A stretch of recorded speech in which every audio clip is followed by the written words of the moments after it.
Nous abordons ici le dernier exercice Word niveau intermédiaire.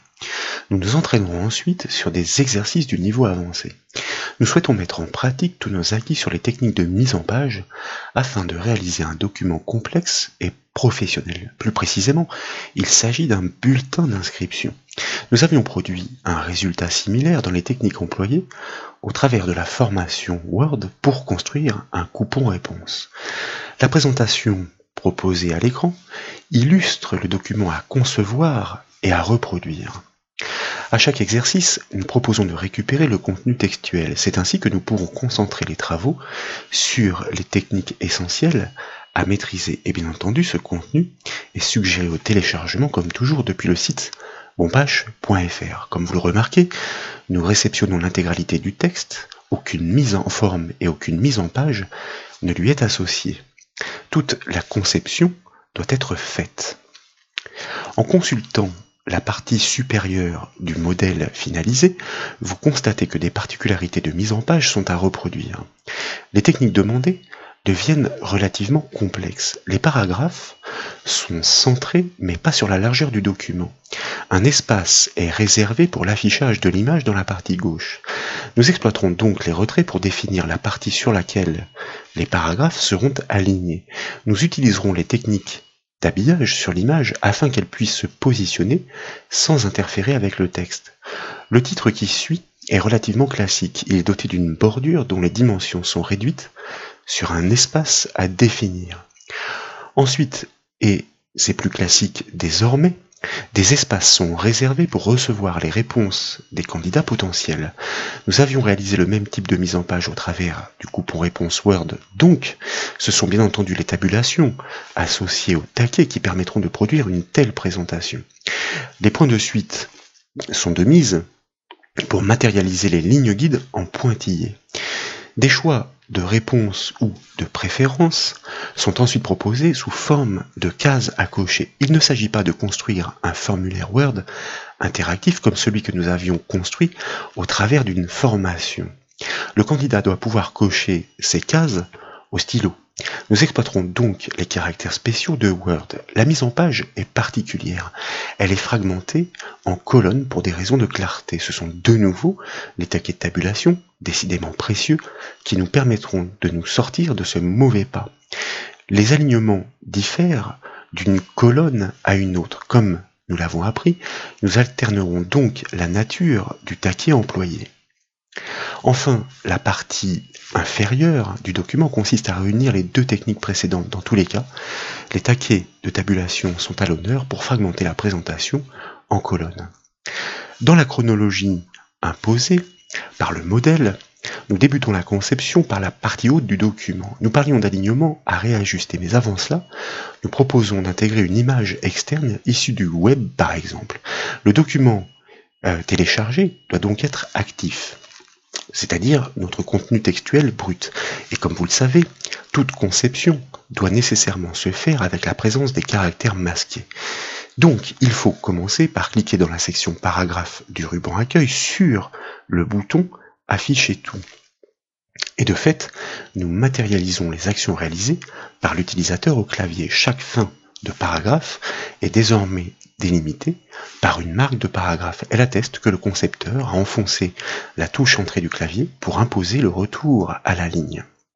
Je vous propose donc que nous nous occupions de cette image en cliquant pour l'insérer au tout début du premier paragraphe. Nous y plaçons donc le point d'insertion matérialisé par cette barre verticale qui clignote. Et en haut de l'interface Word, nous allons activer l'onglet Insertion en cliquant sur son onglet. Une fois n'est pas coutume, je vous propose que nous choisissions une image issue du web, image en ligne, donc bouton sur lequel nous cliquons.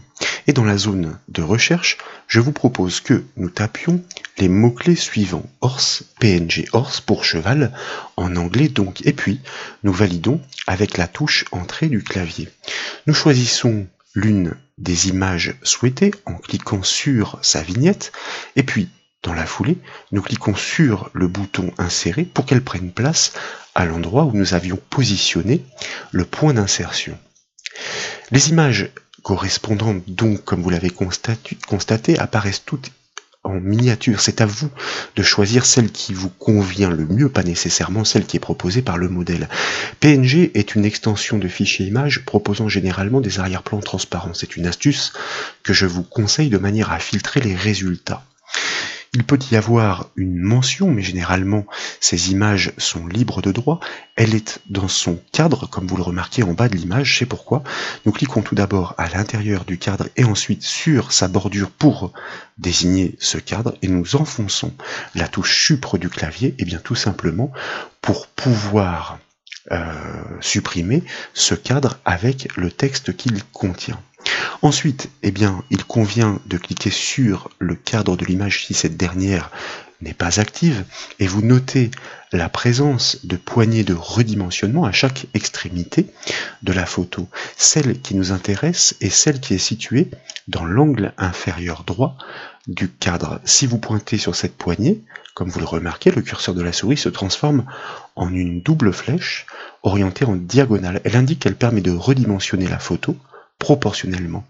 Donc nous allons cliquer et glisser cette poignée en revenant vers le centre de l'image et en consultant la règle qui est située juste au-dessus de notre document Word de manière à ce que sa largeur fasse environ 5 cm comme c'est le cas ici. Si votre règle n'est pas visible, ou plutôt vos règles ne sont pas visibles, dans le ruban affichage, je vous rappelle que vous devez cocher la case règle. Et effectivement, de cette manière, nous pouvons visuellement dimensionner la photo telle que nous le souhaitons, en l'occurrence telle que le modèle le propose. Le premier paragraphe, centre équestre des joyeux, vient se placer sur la droite de l'image. C'est l'habillage de l'objet qui définit comment le texte est autorisé à se comporter par rapport à son cadre. Nous avions abordé ces techniques dans un exercice précédent. Si nous choisissons par exemple l'habillage encadré, tous les paragraphes du dessous viendraient se positionner sur la droite de la photo. Mais les réglages de mise en page que nous devons entreprendre impliquent que l'image soit dissociée du texte dans son comportement. Vous notez la présence d'un petit carré en haut à droite de l'objet lorsqu'il est sélectionné. Ce bouton est une balise active. Si nous cliquons dessus, eh bien, dans la section habillage du texte de la liste qui apparaît, nous pouvons choisir un habillage derrière le texte, ce qui permettra de dissocier effectivement l'image des paragraphes. De la même façon, lorsqu'un objet est inséré dans Word, vous remarquez que un ruban contextuel qui lui est donc dédié se rend disponible, et en l'occurrence ici il s'agit du ruban mise en forme, et de fait dans la section organisée nous retrouvons un bouton habillage qui propose exactement les mêmes options même si elles ne sont pas organisées de la même façon, et donc indifféremment nous pouvons cliquer sur l'habillage derrière le texte et instantanément, forcément, les paragraphes chevauchent la photo. Quoi qu'il en soit, l'image est désormais dissociée du texte. Nous allons donc pouvoir mettre en page les premiers paragraphes sans modifier l'emplacement de la photo. Petite remarque, constatez que lorsque l'image n'est pas sélectionnée, ce fameux ruban contextuel effectivement n'est pas disponible. En revanche, si nous la resélectionnons, il réapparaît. Je vous propose donc que nous désélectionnions l'image dans un premier temps et que nous sélectionnons par la marge en cliquant et en glissant en regard les 4 premiers paragraphes. Le cadre de l'image, comme vous le remarquez, apparaît en surbrillance, mais n'ayez crainte, il n'est pas sélectionné à ce stade. Nous allons ensuite cliquer et glisser le curseur du retrait gauche qui par défaut est positionné à 0 cm sur la règle. Donc par sa base inférieure, nous allons le glisser à 6 cm sur la règle. Et vous constatez effectivement que nous sommes en train de décaler les paragraphes indépendamment de la photo grâce à l'habillage. C'est bien ce que nous souhaitions. Dans la foulée, nous cliquons sur le bouton centré de la section paragraphe du ruban accueil et dans la zone taille de la police, nous pouvons choisir la taille 14 ou encore cliquer successivement sur ce bouton dans la section police, augmenter la taille de la police jusqu'à atteindre ces fameux 14 points. Nous obtenons donc des paragraphes grossis en taille 14 points et centrés, mais pas sur la largeur du document. Comme nous l'avons appris, les alignements des paragraphes dépendent des positions des retraits. Le retrait droit est toujours placé à 16 cm sur la règle, mais nous avons déplacé le curseur du retrait gauche à 6 cm. Ces paragraphes sont donc centrés entre ces positions sur une largeur résultante de 10 cm. Et comme vous le remarquez, la mise en page, nous l'avons déjà évoqué, c'est bien effectuée indépendamment de l'image grâce à l'habillage que nous lui avons conféré. Cette dernière n'a pas bougé en effet. Le premier paragraphe est la ville. Si nous consultons de nouveau le modèle, faut-il encore revenir en haut de page, doivent apparaître en gras.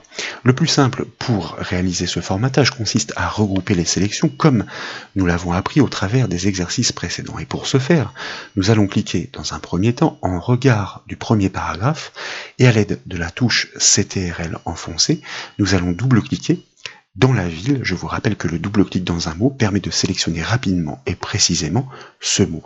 Il ne nous reste plus qu'à réaliser le raccourci clavier CTRL plus G, qui est effectivement la combinaison de touches raccourci pour ce bouton G, mettre en gras les textes ainsi sélectionnés.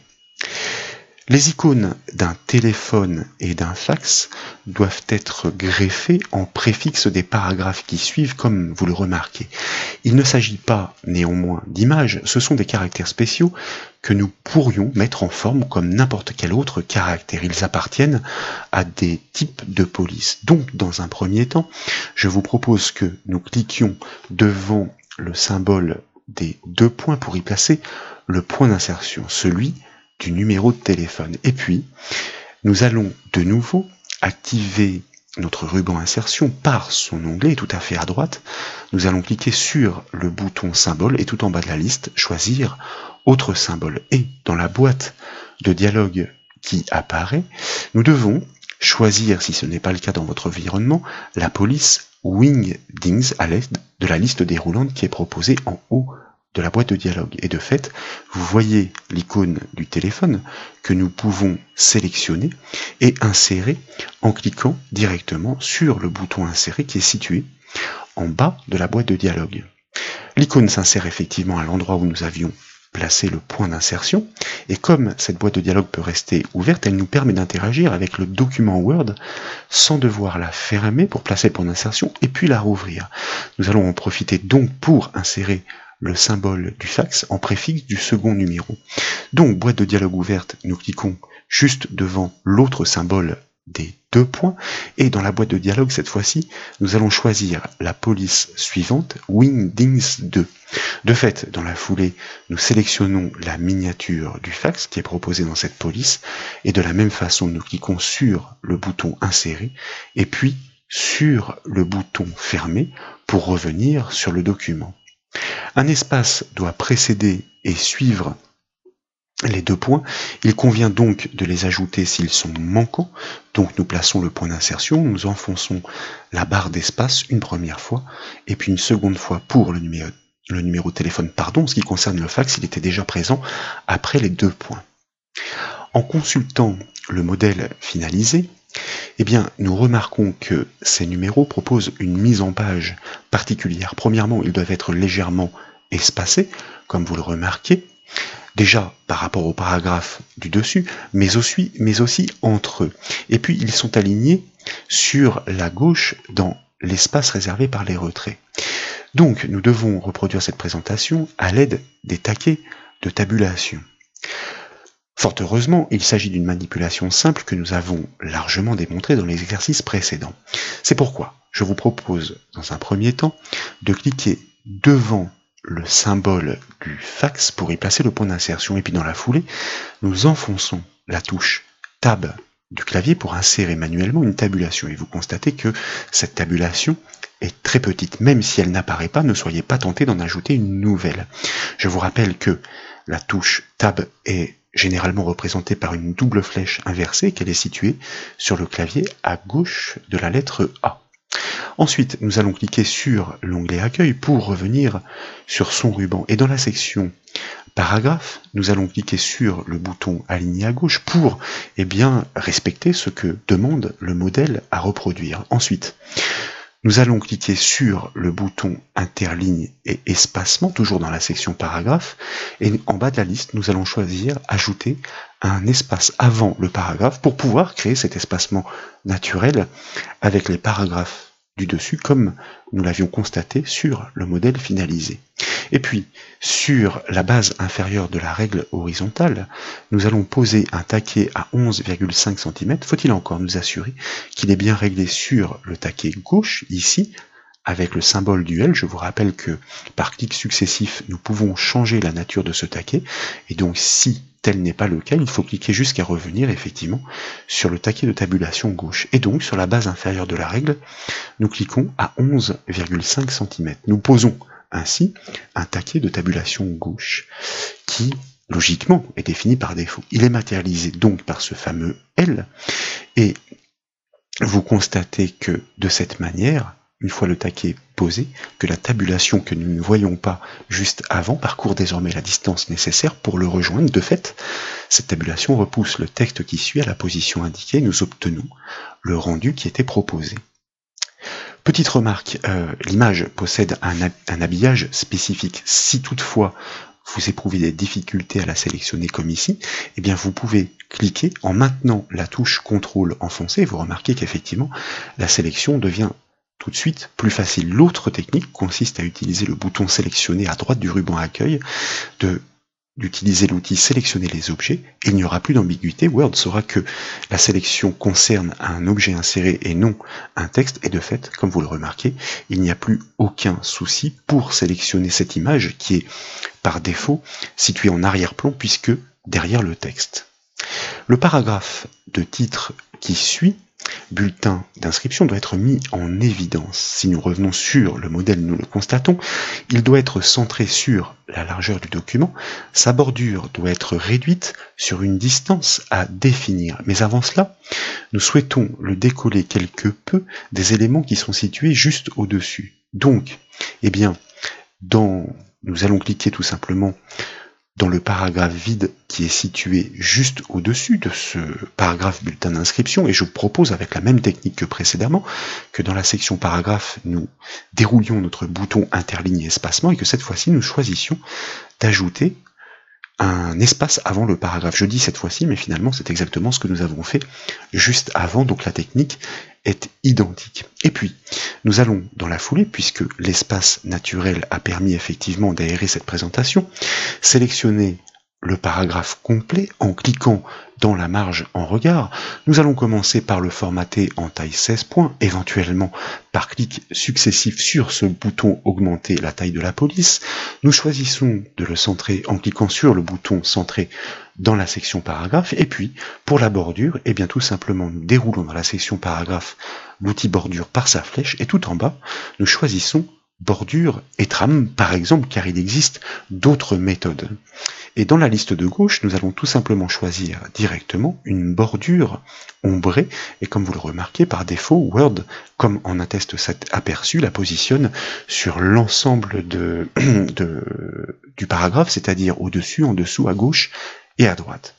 Le style et l'épaisseur du trait n'ont pas besoin d'être paramétrés ici. En revanche, nous devons augmenter la distance entre le texte et les bordures dans la hauteur. Et c'est pourquoi il existe en bas à droite de cette boîte de dialogue un bouton option sur lequel nous cliquons. Et comme vous le constatez, dans la zone distance du texte, eh bien, je vous invite à régler ces distances sur 6 points, l'une et l'autre, soit en agissant sur les petites flèches par incrément successif, soit tout simplement en saisissant directement la valeur numérique dans les zones prévues à cet effet. C'est donc ainsi que nous allons pouvoir aérer la présentation du titre et respecter la demande du modèle. Ensuite, nous cliquons une première fois sur OK pour revenir sur la précédente boîte de dialogue et une seconde fois sur le bouton OK pour valider ces réglages. Nous obtenons bien une bordure ombrée, vous voyez, c'est assez subtil, mais il s'agit bien d'une bordure ombrée et espacée en hauteur, c'est ce que nous souhaitions. Cependant, sa largeur doit être réduite et comme nous l'avons appris, ce sont les retraits qui permettent d'influer sur les dimensions de ces dernières. Nous devons prendre soin de les déplacer sur une distance équivalente pour conserver l'alignement centré. Donc, comme le paragraphe est toujours sélectionné, par sa base inférieure, nous allons glisser le curseur du retrait gauche à 3 cm et le curseur du retrait droit sur 3 cm, donc jusqu'à 13 cm comme ceci. Nous venons de terminer la présentation de la partie supérieure du courrier avec succès. Comme vous le constatez si brièvement, eh bien, nous réalisons une petite comparaison entre les deux. Notre attention doit désormais se concentrer sur les paragraphes suivants. Ils doivent permettre aux candidats de s'inscrire. Pour cela, ils doivent écrire les indications demandées dans les zones clairement identifiées et guidées. Ces lignes guides sont des points de suite. C'est une tabulation rejoignant un taquet à la position indiquée qui permet de définir leur longueur. Pour des raisons d'ergonomie, ces lignes doivent être espacées, car le candidat est censé remplir ce bulletin d'inscription au stylo. Donc, je vous propose dans un premier temps que nous sélectionnions ces 7 paragraphes qui commencent par nom et prénom et qui se poursuivent jusqu'au dernier qui se termine par date de naissance. Et puis, c'est du classique, dans la section paragraphe du ruban accueil, nous déroulons le bouton interligne et espacement et en bas de la liste, nous cliquons sur ajouter un espace avant le paragraphe. Et en quelques manipulations, effectivement, eh bien, nous aérons la présentation pour laisser de la place aux candidats qui souhaitent pouvoir renseigner ces informations manuellement. Désormais, les colonnes doivent être matérialisées par des tabulations manuelles aux endroits où elles prennent effet. Ensuite, elles doivent être figées par les taquets. Nous allons donc cliquer à la fin de ce premier paragraphe pour y placer le point d'insertion. Et puis, nous enfonçons la touche Tab du clavier pour insérer une tabulation. Nous cliquons ensuite à la fin du deuxième paragraphe, c'est-à-dire après l'espace qui suit les 2 points, et nous enfonçons de la même façon la touche tabulation du clavier. Dans le troisième paragraphe, nous allons placer le point d'insertion juste avant le mot vide. Mais vous voyez ici qu'il y a un espace résiduel de suite, donc il convient d'en supprimer un d'abord. Ensuite, nous ajoutons effectivement une tabulation qui ne parcourt pas la même distance, et puis nous allons cliquer à la fin de ce troisième paragraphe, supprimer là aussi l'espace résiduel et ajouter une tabulation au clavier avec la touche Tab. Enfin, nous cliquons à la fin du quatrième paragraphe, téléphone, pour ajouter de la même façon une tabulation, et puis il ne nous reste plus qu'à faire de même pour les 2 derniers paragraphes, toujours en supprimant potentiellement l'espace résiduel, car vous voyez que nous avons récupéré certes un contenu textuel brut, mais avec quelques petits défauts de saisie. La mise en page de ces paragraphes ne peut pas être regroupée, en atteste d'ailleurs la présentation du modèle finalisé, car les dimensions des colonnes diffèrent. Nous devons désormais poser les taquets aux positions qui permettront de produire la présentation de ce modèle. Et comme vous le savez, un taquet, nous l'avons vu juste avant, se définit à l'intersection des règles en haut à gauche du document. Donc, leur nature, et nous l'avons dit, mais il est toujours bon d'insister car les taquets sont fondamentaux, cette nature influe sur l'alignement du texte dans la colonne. Cet alignement en revanche n'a aucune influence pour la construction des points de suite, ces fameuses lignes guides. Le taquet de tabulation gauche doit être défini par défaut. Il fera parfaitement l'affaire pour ces lignes guides. Il est donc matérialisé, nous le répétons, par le symbole d'une lettre L.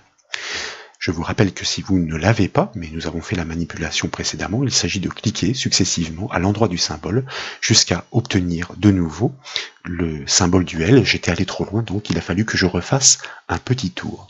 Nous allons commencer par sélectionner les 2 premiers paragraphes, car finalement, eh bien, leurs colonnes, les points de suite, doivent s'étendre exactement sur la même distance. Et puis, sur la base inférieure de la règle, nous allons cliquer à 15,5 cm pour y poser le taquet. Nous posons donc ce premier taquet, mais en réalité, nous souhaitons qu'il soit placé à 16 cm. Cependant, et nous l'avions déjà constaté, la présence de ce retrait droit en lieu et place précisément à 16 cm peut compliquer la manipulation en un temps. C'est pourquoi nous le plaçons d'abord à 15,5 cm et dans la foulée, nous allons le cliquer et le glisser pour lui faire rejoindre la position des 16 cm. Et dans la foulée, nous allons, comme nous l'avions appris, double-cliquer sur ce taquet de tabulation pour déclencher l'affichage de la boîte de dialogue tabulation. Et comme vous le savez, puisque ici il n'y a pas d'ambiguïté, le taquet est déjà défini, nous cochons la case 2 dans la section point de suite pour définir ces lignes guides associées. Nous n'avons plus qu'à cliquer sur OK pour qu'elles prennent effet sur notre document. Nous obtenons bien ces premières lignes en pointillé pour guider l'utilisateur lors de l'inscription des informations demandées. Ensuite, je vous propose que nous sélectionnions le paragraphe suivant, celui du code postal et de la ville. Et puis cette fois-ci, nous allons cliquer sur la base inférieure de la règle, une première fois à 5 cm, pour placer le premier taquet, et puis une deuxième fois à 15,5 cm, pour poser le deuxième taquet que nous glissons dans la foulée à 16 cm pour rejoindre exactement la même position que précédemment. Il faut être cohérent pour une présentation équilibrée, et de la même façon que précédemment, nous double-cliquons sur le taquet de tabulation pour ouvrir la boîte de dialogue. Nous sélectionnons tout d'abord le taquet à 5 de manière à pouvoir lui associer des points de suite que nous définissons. Cette action intermédiaire est importante pour pouvoir effectivement régler ces points de suite et rester dans la boîte de dialogue pour, dans la foulée, désigner l'autre taquet à 16 cm et lui associer là aussi les points de suite en cochant la même case et en validant ensuite les réglages par OK. Donc ce bouton définir est important pour pouvoir cumuler les réglages dans la même boîte de dialogue. Les paragraphes restants sont aussi simples que les deux premiers, seule la position du taquet change. Donc je vous propose que nous sélectionnions le paragraphe du numéro de téléphone, ou plutôt du téléphone, et que nous cliquions à 7,5 cm sur la règle, car il s'étend un peu plus loin, tel que le souhaite le modèle. Dans la foulée, et c'est du classique, nous double-cliquons sur le taquet, nous définissons les points de suite en cochant la case, et nous validons par OK. En ce qui concerne les deux derniers, ils peuvent être regroupés dans la même sélection, donc nous cliquons et glissons dans la marge en regard. Nous posons un taquet pour ces deux paragraphes à 11,5, nous double-cliquons sur ce taquet posé, nous cochons la case des points de suite et nous validons ces réglages par OK. Nous avons donc commencé effectivement à largement mettre en page notre fameux bulletin d'inscription, mais il reste du pain sur la planche. Et à ce titre donc, la section qui suit, mais nous allons mieux le constater en revenant sur notre modèle, propose des choix sous forme de cases à cocher. Ces cases sont de nouveau des caractères spéciaux, et vous remarquez que la présentation est fragmentée en colonnes. Donc les taquets de tabulation sont nécessaires. En revanche, les textes, vous allez le remarquer, ne sont pas correctement positionnés. Vous voyez ici, Poney 410 € devrait venir se greffer à la suite du premier paragraphe. C'est la raison pour laquelle, je vous propose que nous placions ici le point d'insertion après ce texte à déplacer, Poney 410 €. Avec la touche maj, nous cliquons après le symbole de l'euro pour inclure précisément la portion de texte que nous souhaitons déplacer. Et au clavier, je vous engage à réaliser le raccourci clavier CTRL X pour couper, mais vous pouvez aussi cliquer directement sur le bouton dédié dans le ruban accueil et vous voyez que son infobule rappelle ce raccourci clavier, et nous allons nous placer juste à la fin du premier paragraphe, ajouter un espace et puis coller ce texte qui était incorrectement positionné. Ensuite, il faut que à chaque fois certains textes soient remontés. Chevaux 450 € doit être placé juste à la suite de l'information qui est située entre parenthèses. Nous le sélectionnons. Nous allons effectivement le couper par le raccourci clavier CTRL X et le coller par le raccourci clavier CTRL V, ou encore en utilisant le bouton associé et dédié dans le ruban accueil. Et il s'agit ensuite de reproduire exactement le même genre de manipulation pour tous les autres textes qui sont mal positionnés. En l'occurrence ici, Poney 40 € doit se positionner à la suite du troisième paragraphe. Nous devons remonter l'information sur les chevaux, ensuite sur le paragraphe qui suit. Nous le coupons donc et nous le collons. Nous pouvons supprimer le paragraphe résiduel qui vient s'insérer du fait que j'avais coupé, c'est-à-dire déplacé un paragraphe complet, donc avec sa marque de paragraphe. Il ne reste plus qu'à réitérer exactement le même principe pour repositionner correctement les autres éléments qui suivent. Pensez bien, s'il manque, à bien ajouter l'espace entre chaque texte en préfixe et ce que nous ajoutons. Vous constatez ici qu'il y a un cumul de 3 espaces, encore des espaces résiduels. Il convient donc d'en supprimer 2. Donc, eh bien, désormais, avant de nous soucier des cases à cocher, il convient de matérialiser ces fameuses colonnes. Revenons sur le modèle pour le constater. Elles sont toutes au même nombre. Chaque paragraphe est composé de 3 colonnes, comme vous le remarquez. Et donc, la première reste à gauche.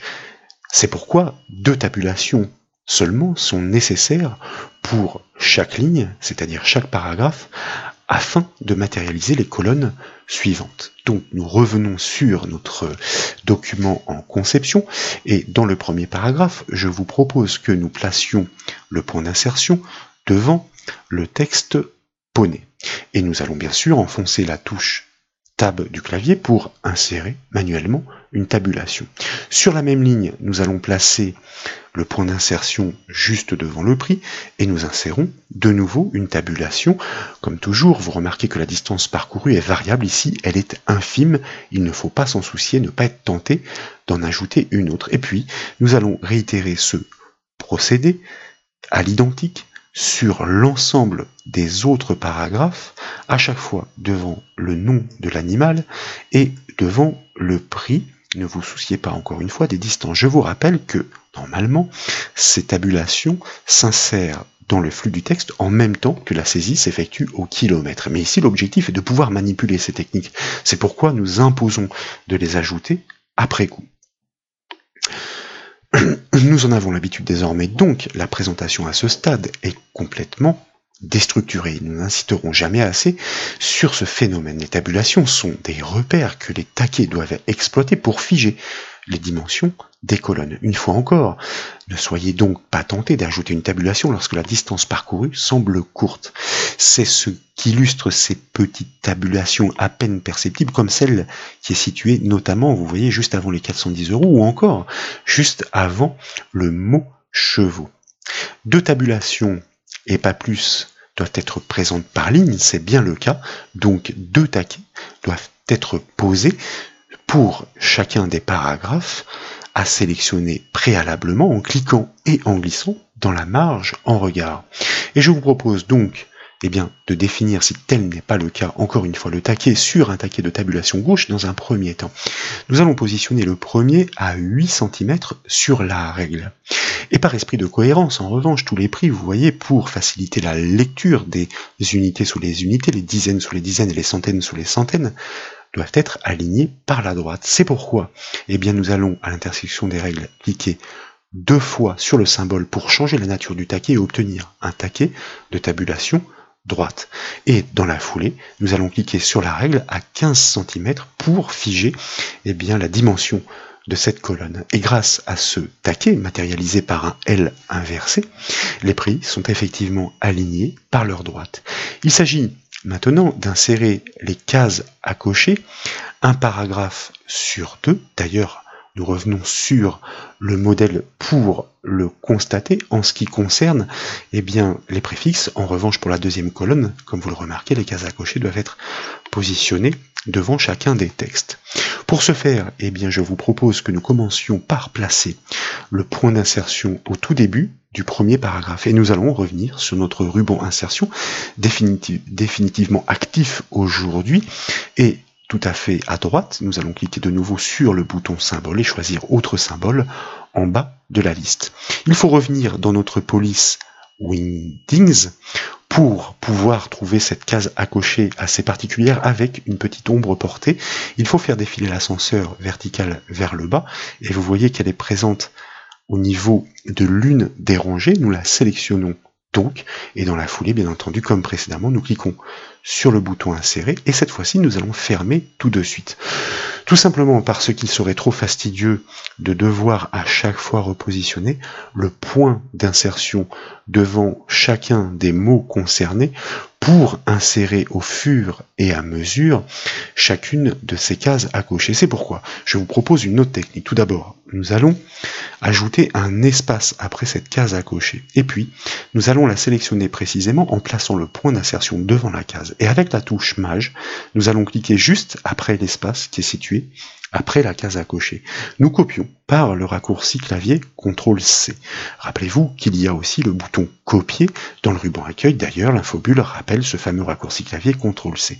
Et dans la foulée, nous allons coller cette case à cocher avec son espace en cascade par CTRL-V après à chaque fois avoir placé le point d'insertion devant les termes qui sont concernés par cette case à cocher, et vous constatez que dans la manipulation, de fait, nous allons beaucoup plus vite.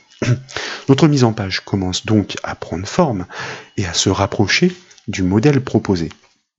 Cependant, les lignes 2, 4 et 6 de ces paragraphes particuliers, donc situés sous les paragraphes préfixés d'une case, doivent être décalés. Pour en avoir le cœur net, je vous propose de revenir sur le modèle. L'objectif, pour des raisons de clarté, c'est tout à fait cohérent, et qu'il commence précisément sous le texte du paragraphe qui est situé juste au-dessus, naturellement décalé à cause de la présence de cette fameuse case. Je vous propose que nous regroupions ces manipulations. Nous allons sélectionner le premier paragraphe en cliquant dans la marge et à l'aide de la touche CTRL enfoncée. Nous allons inclure dans la sélection le quatrième et puis le sixième. Et puis, nous allons glisser le curseur du retrait gauche par sa base inférieure à 0,5 cm à peu près. Sachez qu'il est possible d'obtenir plus de précision en maintenant la touche Alt enfoncée, vous le remarquez là pendant les manipulations, de manière à poser le retrait pratiquement au millimètre près, et ainsi nous assurons que les textes sont effectivement placés sur la même verticale pour qu'aucun petit décalage ne soit souffert lorsque nous commanderons une impression papier. Le bloc suivant donc, et nous allons revenir sur notre modèle pour faire les constats d'usage, propose lui aussi des cases à cocher. Il est aligné sur deux colonnes, c'est flagrant. La première doit être décalée, même si ce n'est pas forcément, on va dire, joli. L'objectif ici est de pouvoir reproduire les manipulations.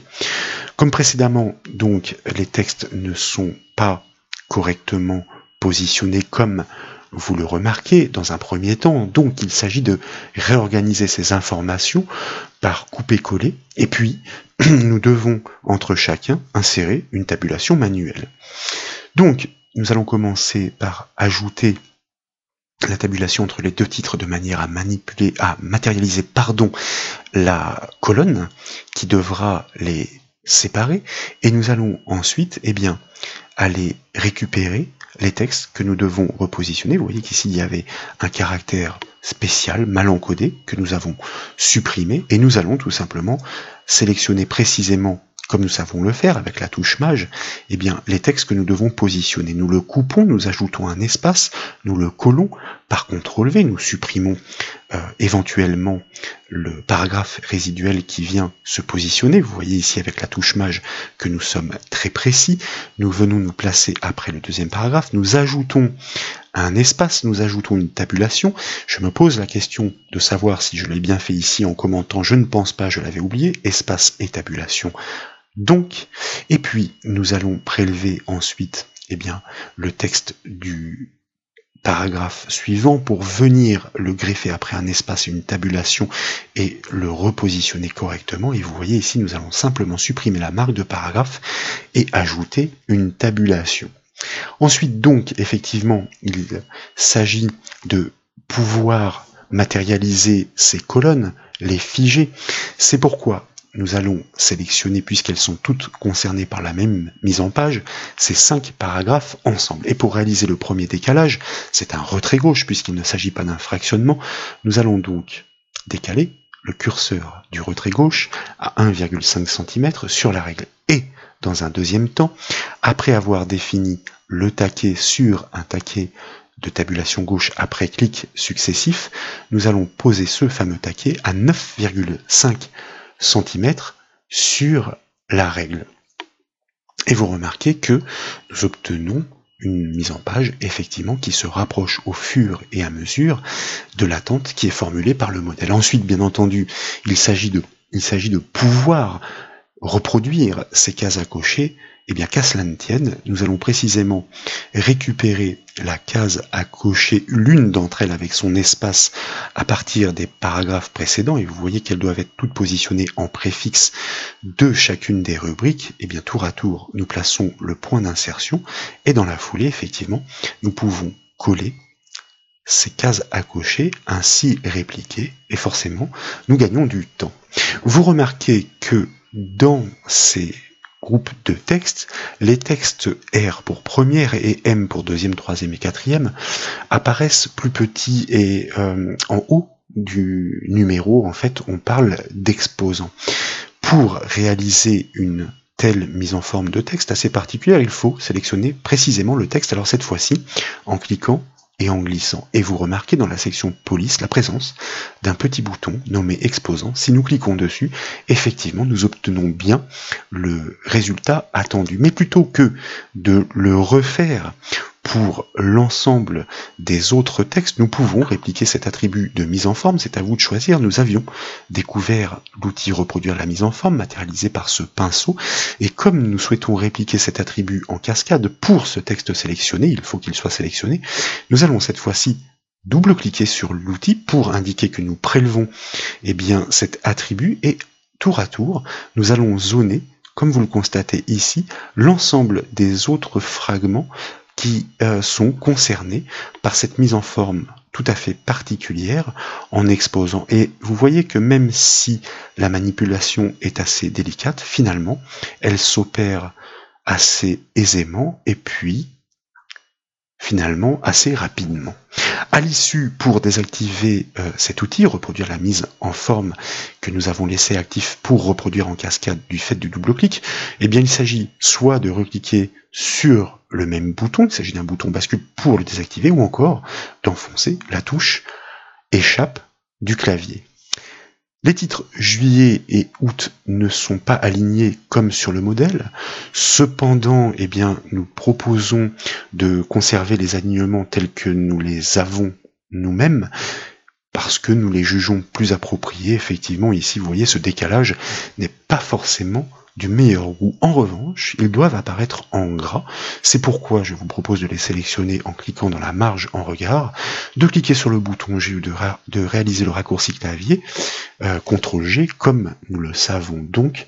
Et puis, ensuite, je vous propose que nous formations, vous voyez, les titres des rubriques ici, à savoir la formule de stage, période souhaitée, et puis les arts. Donc, pour ce faire, il faut qu'ils soient en gras et en taille 14. Comme vous le remarquez, ils apparaissent effectivement plus gros pour une présentation, encore une fois, bien suffisamment claire. Nous cliquons dans la marge en regard du premier, à l'aide de la touche CTRL dans la marge en regard du deuxième, et toujours avec la touche CTRL maintenue enfoncée dans la marge en regard du troisième. Et de fait, nous cliquons sur le bouton G, une première fois sur le bouton augmenter la taille de la police, et une deuxième fois pour atteindre cette fameuse taille des 14 points. Donc, une dernière section reste à régler, celle de la rubrique des arts précisément, mais un défi de taille se dresse, le contenu s'étend toujours sur 2 pages, comme vous le constatez. Pour pallier le souci, nous pouvons commencer par jouer sur les espaces vierges qui sont intercalés entre certains titres et certains paragraphes. Je vous propose déjà que nous commencions par scruter l'ensemble du document pour voir ce que nous pourrions éventuellement corriger. Dans un premier temps, voyez-vous, nous pourrions réduire l'espace qui est naturellement proposé pour ce paragraphe vierge en le sélectionnant et puis en supprimant l'espace avant le paragraphe et puis en sélectionnant le suivant, en rééditant exactement le même réglage de manière à ce qu'il y ait bien un espace effectivement qui sépare le téléphone de la suite, mais qu'il soit on va dire, relativement réduit. Nous pourrions faire de même avec ce paragraphe. Il faut bien jouer sur les espaces tels qu'ils sont proposés, car sinon nous ne pourrions pas relever ce défi. Vous voyez que c'est largement insuffisant encore. Néanmoins, nous nous approchons du but, et ensuite, avec quelques petits réglages à ajuster, nous pourrions peut-être réduire, vous voyez, la taille de cet espace. Et des autres, d'ailleurs, nous constatons qu'il ne propose aucun espace naturel, mais nous pouvons jouer sur sa taille, mais par esprit de cohérence, sur les autres paragraphes intercalés entre le titre et ses rubriques. Donc nous cliquons sur ce paragraphe vierge dans la marge pour le sélectionner avec la touche CTRL. Nous englobons le deuxième et le troisième vierge, et puis dans la zone taille de la police, nous allons choisir une taille réglée à 8 points par exemple. Si malgré tout ça ne suffit pas, et tant mieux, comme ça nous allons pouvoir aborder un autre réglage tout à fait particulier, eh bien je vous propose que, et il faut vraiment que ce soit la solution de dernier recours, que nous jouions quelque peu sur les marges en plaçant la souris, vous voyez ici, sur la règle verticale à l'intersection de la partie blanche et de la partie grisée. Et nous allons cliquer et glisser avec le symbole de la double flèche légèrement vers le haut sur quelques millimètres. Nous allons redescendre pour constater que ce n'est pas suffisant et faire de même, pourquoi pas, avec la marge inférieure sur quelques millimètres là encore. Et vous constatez que désormais l'intégralité du texte tient bien sur une seule page. Néanmoins, ces réglages de mise en page ne doivent être entrepris qu'en dernier recours. En effet, selon l'imprimante, si les marges ne sont pas trop étroites, ou plutôt sont trop étroites, des parties du document risquent d'être reniées à l'impression. Néanmoins, maintenant que la place est faite, et nous constaterons tout à l'heure que, eh bien, comme nous n'avons pas trop forcé sur ces marges, eh bien que tout va tenir et que tout va tout pouvoir s'imprimer, nous pouvons désormais nous soucier de la mise en page de la dernière rubrique. Des points de suite sont donc nécessaires, cela va de soi, et des cases à cocher sont demandées dans la deuxième colonne, comme vous le remarquez sur ce modèle finalisé à rejoindre.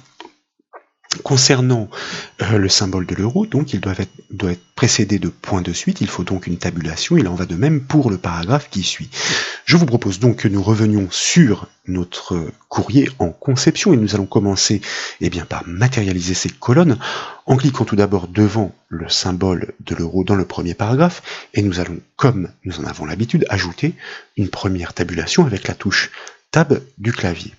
Et puis, dans la foulée, donc, nous allons placer ensuite le point d'insertion juste après le symbole de l'euro et nous allons ajouter de nouveau une tabulation au clavier avec la touche Tab. Donc, il est préférable normalement de supprimer l'espace qui est positionné juste avant le texte qui suit, mais comme nous prévoyons d'ajouter une case à cocher, il n'en est rien ici.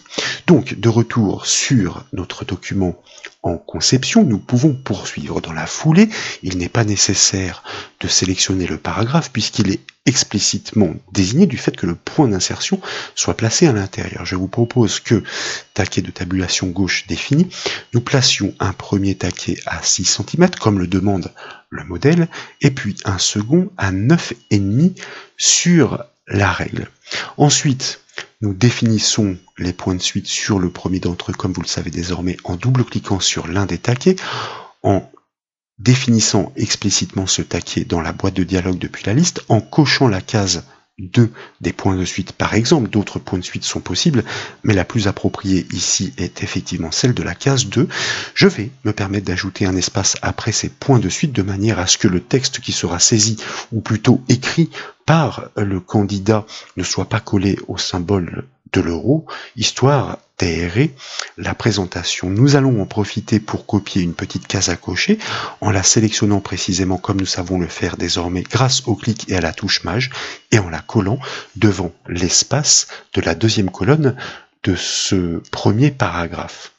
Le paragraphe qui suit, carte bleue, doit être décalé directement à la verticale de cette seconde colonne de ce premier paragraphe, mais aucune fragmentation au sein de la ligne n'est à envisager. Donc les taquets de tabulation ne doivent pas être utiliser, comme vous le savez, dans ces conditions-là, eh bien, c'est le retrait gauche qui permet de décaler le paragraphe à l'emplacement désiré. Et pour ce faire, tout simplement, nous cliquons dans le paragraphe n'importe où pour y placer le point d'insertion, et puis, par sa base inférieure, nous allons décaler le retrait gauche à 9,5 cm précisément. Et comme nous avons toujours en mémoire, normalement, la case à cocher, puisque nous n'avons rien copié d'autre entre-temps, CTRL V pour coller l'ancienne information contenue dans le presse-papier. Dans la foulée, nous ajoutons un espace pour décoller la case à cocher du texte qui suit. Ensuite, je vous propose que nous finalisions la présentation en cliquant devant la virgule du paragraphe qui est situé juste en dessous. Nous insérons fort naturellement une tabulation. Ensuite, nous allons cliquer juste après l'espace qui est situé avant le mot « le » pour respecter ce que propose le modèle, et de la même façon, donc, nous insérons une tabulation manuelle. Nous plaçons un premier taquet pour ce paragraphe à 6 cm, et puis un autre à 16, comme vous savez le faire désormais, d'abord à 15,5, et puis nous cliquons et glissons à 16 cm. Donc, alors, sauf que, et c'est intéressant que, effectivement, j'ai commis l'erreur ici, voyez-vous, parce que, avec un taquet gauche, forcément, la colonne commence à 16 cm. Donc, ça ne va pas. Il faut que les points de suite puissent se terminer à 16 cm. Et d'ailleurs, il fallait que ma tabulation intervienne, désolé pour cette petite méprise, mais c'est de la conception. Et donc, ce n'est pas très grave, nous allons reprendre. En fait, le taquet n'est pas fautif. Le problème vient du fait que ma tabulation n'est pas correctement positionnée. Elle ne doit pas intervenir avant le texte « le ». Désolé, une fois encore, comme vous le constatez, les points de suite doivent apparaître après. Donc, nous revenons effectivement sur notre courrier en conception. J'avais supprimé cette tabulation. Elle doit bien être insérée à la suite. Et vous voyez que cette fois-ci, en l'insérant, comme nous avions placer le taquet à 16 cm, la tabulation parcourt la distance nécessaire pour la rejoindre, et dans la foulée, donc, nous allons double-cliquer sur les taquets pour afficher la boîte de dialogue. Nous sélectionnons le premier, nous cochons la case des points de suite, nous cliquons sur le bouton définir, je vous le rappelle, pour pouvoir, dans la foulée, paramétrer le second taquet que nous sélectionnons, nous cochons sa case des points de suite et nous validons par OK, si bien que nos lignes guides prennent effectivement effet. Ici donc, et c'est délibérément que nous ne respectons pas les dimensions qui sont proposées par le modèle, nous jugeons qu'il est préférable de choisir des alignements tels qu'ils sont proposés dans la partie supérieure du courrier. Ainsi, nous obtenons une mise en page équilibrée pour un bulletin d'inscription à la fois clair et professionnel. Et d'ailleurs, si vous réalisez le raccourci clavier CTRL-P, P pour print, vous obtenez l'aperçu avant impression et vous remarquez, comme nous souhaitions le vérifier tout à l'heure, que effectivement aucun texte n'est renié selon l'imprimante qui est déclarée sur cet ordinateur, et pourtant il s'agit d'une imprimante jet d'encre, et vous remarquez que notre bulletin d'inscription est parfaitement mis en page, qu'il est parfaitement équilibré, qu'il est très clair, et donc qu'il peut être proposé en production et donc à l'impression. Voilà pour ce dernier exercice niveau intermédiaire. Ensuite, nous aborderons les exercices du niveau avancé. J'espère que celui-ci vous a plu. Si c'est le cas, comme toujours, je compte sur vous pour mettre un petit j'aime à la vidéo. Et comme vous le savez, vous pouvez retrouver toutes les autres formations et exercices sur le site bombache.fr. Je vous remercie.